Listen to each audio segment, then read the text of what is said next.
Hello Papua New Guinea and welcome to our talk segment. Wherever you are joining us this morning, I invite you to join me for the next couple of minutes. When an individual expresses interest in politics means he or she wants to be part of the activities involved in getting and using power in public life and being able to influence decisions that affect our country or our society. Thus, entering into politics is not by chance, it's by choice, as people power gives the mandate to leaders of their choice to represent their interest on the floor of Parliament. As Papua New Guinea goes back to the polls again to elect their representatives, all aspiring leaders have raised their hands as intending candidates to contest against current elected members of various electorates to provide servanthood leadership if successful in 2022 National General Election. Former NCD Governor and a renowned businessman from Central Province, Mr. Wari Vele, through the request by the people, has raised his hand to contest for the NCD Regional Seat in 2022 National General Election. In an interview with media, he indicated his reasons to recontest NCD Regional Seat as he recollects from his past experiences. For more on this talk with Mr. Vele, join me in this interview. Mr. Vele, you're a successful businessman yourself. What has prompted you to enter politics? Basically for two main reasons. Back in 2006 when I was voted in as the Member of Parliament for NCD Regional during the by-elections, during that time when I went in, I moved in the Parliament to amend the NCDC Act. And when I amend the NCDC Act to have the governor be the chairman of NCDC. So I moved that, and the three regions we got in one day, and it became a law. The governor becomes the and I think you know very well that before that, late Magea, as the member of Mosby Northwest, was appointed by NEC to be the chairman of the board. But then after the NCDC Amendment Act that was put to the Parliament, Magea was taken off, and then I became the chairman by law, chairman of NCDC board and the governor. That was when the governor became the law.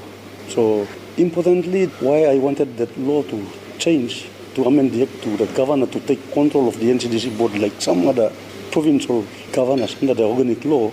The NCDC member has no provincial board, There's no proper provincial government setting. So when I asked for the governor to be the NCDC chairman, that was the only way where the governor can take control and operate like the other governors. So that became so. The basic reason why is that being the governor, we want to move projects quickly.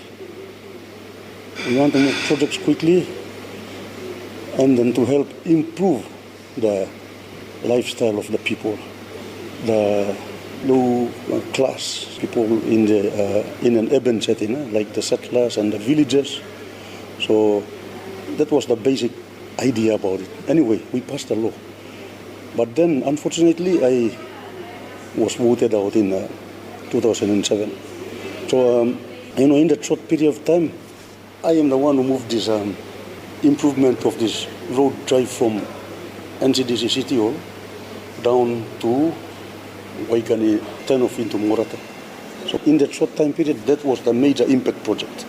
But besides that, I started engaging youth, women groups to help in cleaning up the cities and work little contracts. So basically to clean up the city, that was my aim initially to that level, and then from there I could, increase if I were to come back and move the projects fast. So within that 9-month period when I was the governor, I moved that project there, which was completed in 9 months. And then I exited In 2006, you were elected as a governor of NCD in a by-election, but it's for a short term in office of NCD governor, as you were again voted out in 2007 national general elections. What were your main development objectives at that time? So basically, the aim of my coming back as the governor is to improve the people's life, to set the settlements properly, to improve the lives of the villagers of Motukuita, and provide basic services like water, and improve the electrical service where the NCDC can come in to help. So that's where the people have been crying. So that's why they asked me to come back to do all that. So that is why when they asked me to come and asked me to contest the seat, I said, for what reason are you calling back? I'm all right, I'm running my business. And then they said, no, you have to come back because when you were around, you employed the youths, the women groups, and you at least did some projects very quickly. And you were working on some little water projects to improve the water when the general election of 2007 came. And when you went, we have not seen any improvements at all. The mass voters, the mass population, the ones who are low class, who live in settlements, villages, and everywhere. So these are people who are crying. All the feeder roads are out. When you drive off the main highway and you turn off into even the suburbs, the whole, there is nothing. There is no improvement at all. Let me tell you. So that's why the people are crying. They want change.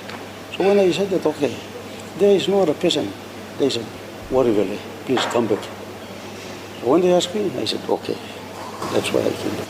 Law and order issues have become prevalent in NCD and PNG for that matter.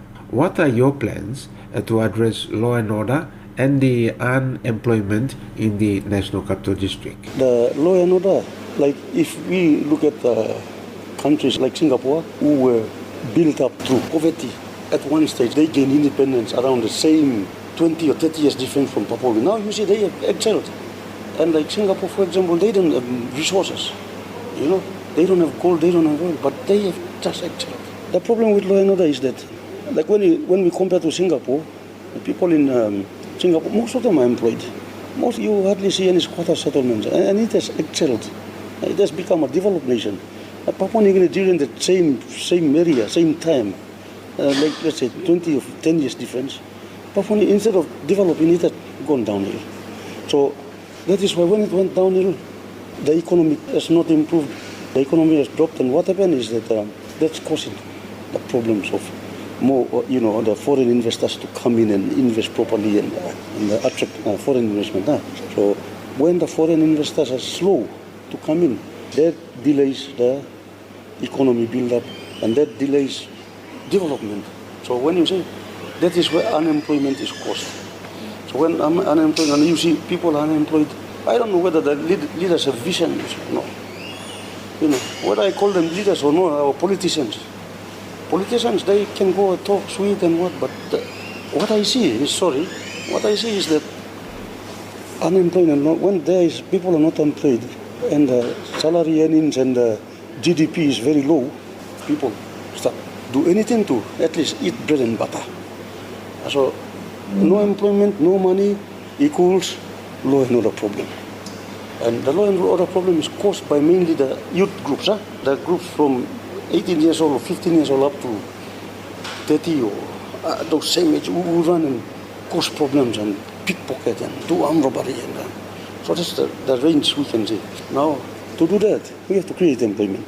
So in NCDC, we can start off by cutting off the middlemen contractors and work out an employment policy so that somehow one youth, instead of waiting for the contractor to get paid and he may earn 50 kina, but if the commission take charge, the commission can pay him 250 or 349. In the end, so that they earn a good living, earn some good money too, buy bread, and then they get busy working. So these are some of the things that, as the governor, I will look at and to develop. So we will talk with experts and, So when we employ, the more people we employ, the rate of law and order problems will go down.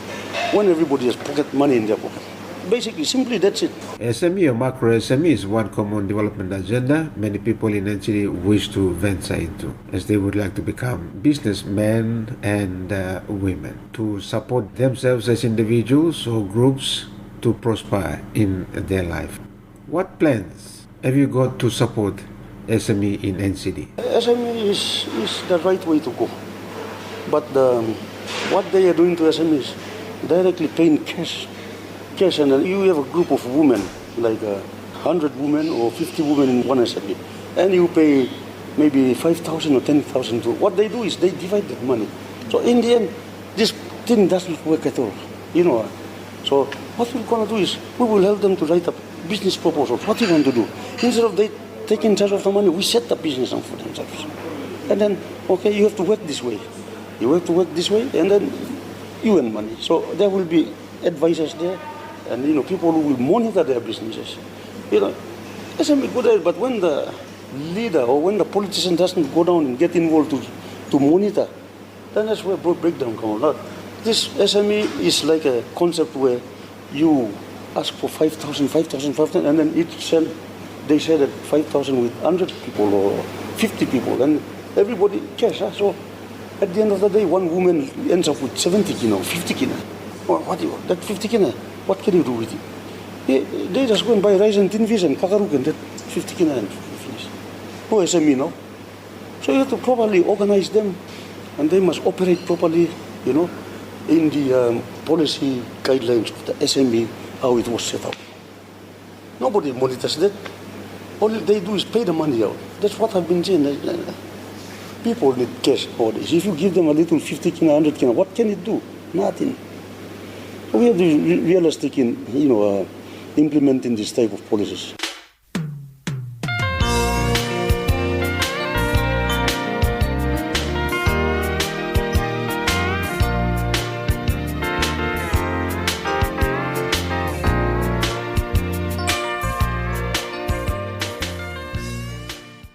As we had aspiring candidates who wish to enter into politics, have their own plans for development for various electorates they will represent if elected or re-elected into parliament. That was an intended candidate and a businessman from Central Province, Mr. Wari Vele, talking to me about his plans and reasons why he wants to enter into politics, particularly to contest the NCD Regional Seat. And until I come your way again, top morning and all of a good day ahead.